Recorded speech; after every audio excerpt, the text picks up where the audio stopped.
प्रिय छात्र छात्राओं, आज की कक्षा में आप सबका हार्दिक स्वागत है। आज हम हिंदी की मात्राएं और संयुक्त वर्ण के विषय में विस्तृत रूप से चर्चा करेंगे। हिंदी में अ से औ तक स्वर वर्ण है। व्यंजन वर्णों के साथ स्वर वर्ण मात्रा रूप में आते हैं। यहाँ प्रश्न उठता है कि मात्रा क्या है।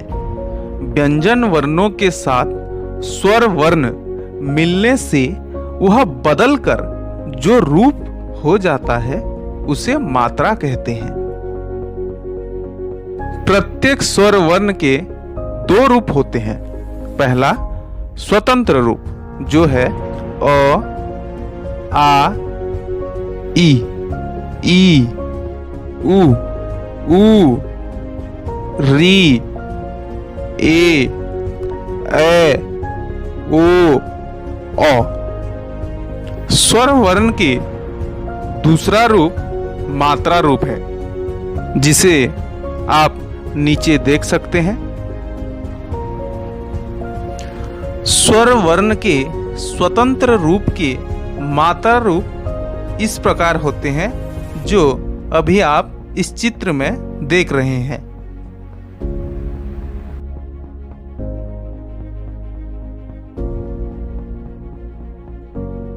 अभी हम व्यंजन वर्ण क के साथ मात्रा का प्रयोग देखेंगे।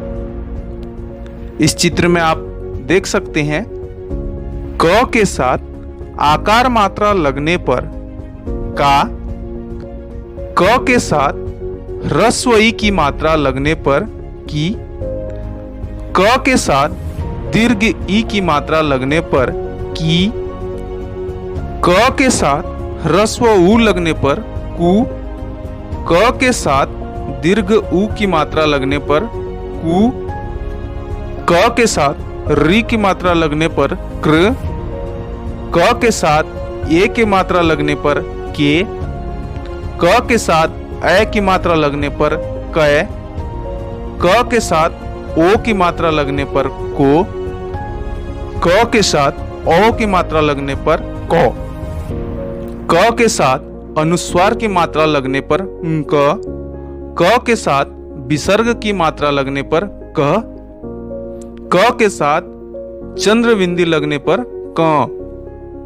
तो प्यारे छात्र छात्राओं, इसी प्रकार से नीचे व्यंजन वर्ण ह के ऊपर सभी मात्रा का प्रयोग दिया गया है। आप इसका अभ्यास करें। तो यहाँ ध्यान दीजिए, र वर्ण के साथ जब हम ह्रस्व उ और दीर्घ उ की मात्रा प्रयोग करते हैं तो इस चित्र में जिस प्रकार से दिया गया है ठीक उसी प्रकार से हमको लिखना पड़ेगा। अब हम चर्चा करेंगे संयुक्त वर्ण के विषय में। सबसे पहले इसकी परिभाषा। व्यंजन वर्ण के साथ व्यंजन वर्ण के मेल को संयुक्ताक्षर कहते हैं। इन्हें स्वतंत्र वर्ण नहीं माना जाता है क्योंकि इनकी रचना दो व्यंजनों के मेल से है। जैसे क के साथ मूर्धन्य श के मेल से क्ष बनते हैं, ठीक उसी प्रकार त के साथ र वर्ण के मेल से त्र बनते हैं। ज के साथ न्य जुड़ने पर ज्ञ और श के साथ र जुड़ने पर श्र की रचना हुई है। यहाँ ध्यान दीजिए कि संयुक्त अक्षर दो या दो से अधिक व्यंजनों के मेल से बनते हैं। इनके बीच स्वर नहीं रहता है। अब हम पाई वाले और बिना पाई वाले व्यंजन वर्ण के विषय में चर्चा करेंगे। जिन व्यंजन वर्णों के अंत में शिरोरेखा से लेकर नीचे तक सीधी लकीर यानी पाई होती है उनको पाई वाले व्यंजन वर्ण कहते हैं। जैसे ख, ग, घ, च, ज आदि। जिन व्यंजन वर्णों के अंत में सीधी लकीर या फिर पाई नहीं होती उनको बिना पाई वाले व्यंजन वर्ण कहते हैं, जैसे क, ड, छ, ट आदि। अब हम पाई वाले व्यंजन वर्ण से संयुक्ताक्षर कैसे बनाते हैं जानते हैं। पाई वाले व्यंजन वर्ण से संयुक्ताक्षर बनाने के लिए पहले वर्ण की पाई हटाकर दूसरे वर्ण को लिखा जाता है। जैसे आप इस चित्र में देख सकते हैं कि ख के साथ य को जोड़ने पर कैसे ख्य लिखा गया है। इस प्रकार के शब्द हैं विख्यात, ख्यातनामा आदि। उसी प्रकार त के साथ न को जुड़ने पर तना बनते हैं, जैसे रत्न, यत्न। ठीक उसी प्रकार त के साथ स और य जुड़ने पर त्स्य बनते हैं, जैसे मत्स्य, मत्स्यासन आदि। अब हम बिना पाई वाले व्यंजन वर्णों से संयुक्ताक्षर बनाएंगे। हुक वाले वर्ण जैसे क, फ आदि के हुक हटाने के बाद दूसरे वर्ण को लिखा जाता है, जैसे क के साथ त जोड़ने पर त बनता है।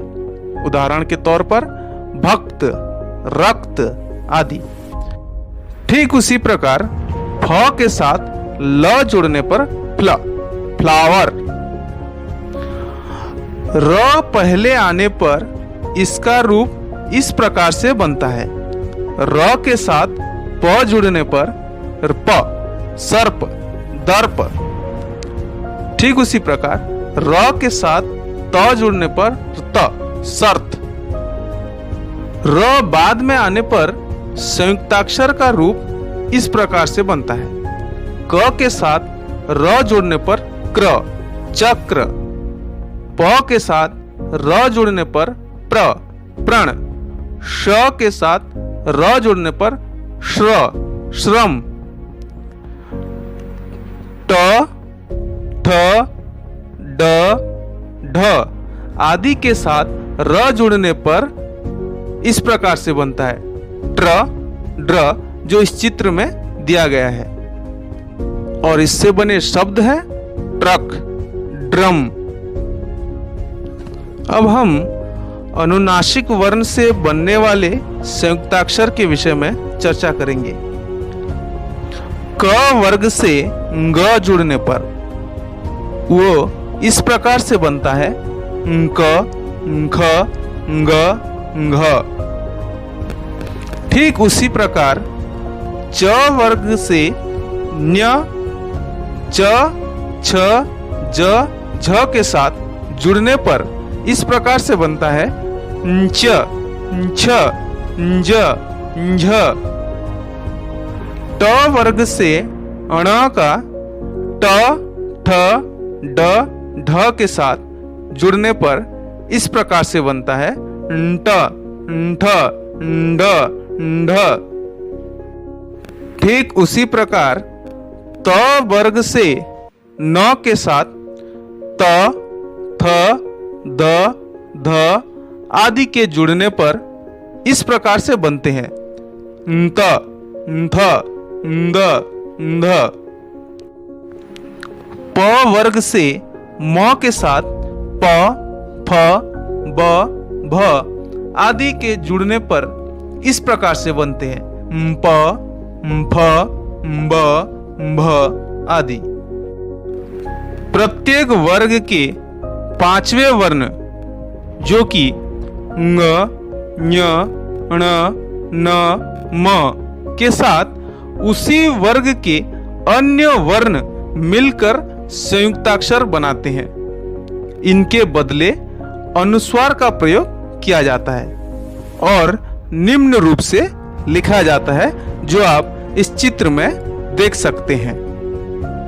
जैसे गंगा, अंचल, पंडित, मंथन, कंपन आदि। प्रिय छात्र छात्राओं, घर पर रहे, स्वस्थ रहे, सुरक्षित रहे। धन्यवाद।